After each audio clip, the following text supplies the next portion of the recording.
Mate 30 series this year will be getting brand new 7nm chipsets, the Kirin 990 and the Kirin 990 5G. And we've just found out how powerful the Mate 30 Pro is in a list of benchmark results. And it's good news if you're looking to get a P30 Pro this year. So last week, Yu Changdong released the brand new Kirin 990 chipsets as will be used in the Mate 30 series. The Kirin 990, which is a 4G chipset, will be a 7nm FinFET process chip. And even more exciting is the Kirin 990 5G using an EUV process that will be even more powerful than the 4G Kirin 990. So these test scores came out yesterday.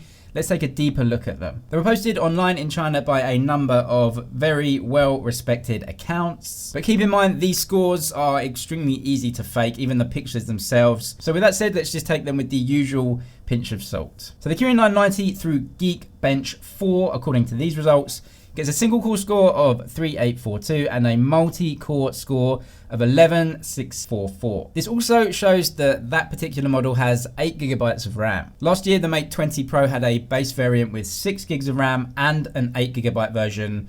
So I would assume this year the base model might just be 8GB. Compared to the Black Shark 2 Pro, which is a gaming phone from Xiaomi that uses a Snapdragon 855 Plus, and have a look, 12GB of RAM. It actually beats it on both the single and the multi-core, according to these results. They are using a slightly different version of the app too, which may affect results slightly. Compared to the Exynos-powered Samsung Galaxy Note 10 Plus 5G, we see it get beaten in the single core score and having a slight advantage in the multi-core. And that Samsung is carrying 12GB of RAM also. Should be noted, you don't need 12GB of RAM, certainly not right now, but if you keep the phone for 3 or 4 years, that's when that extra RAM might just help you. This test result also appeared in leaks, and it appears to be the Snapdragon 865. And if this is to be believed, then yes, the 865 certainly beats out the Kirin chipset. And the iPhone 11 apparent Geekbench score,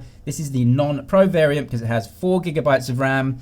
That is by far and away still the king of mobile chipsets. So if we take these results at face value and believe them, it looks like actually the Kirin 990 chipset fares very well against the other top chipsets in the industry. It's not as powerful as the Apple chipset, the A13. It's apparently not as powerful as the upcoming Snapdragon 865. If we believe these results, because the 865 still isn't released yet and it's not in any real handsets. But Kirin processors have never been as powerful as the top chipsets from the other manufacturers.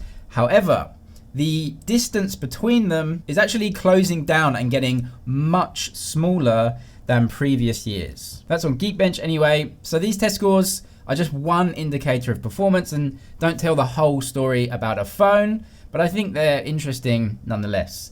Anyway, I'll keep you updated. That's it for now. I'll see you in the next one.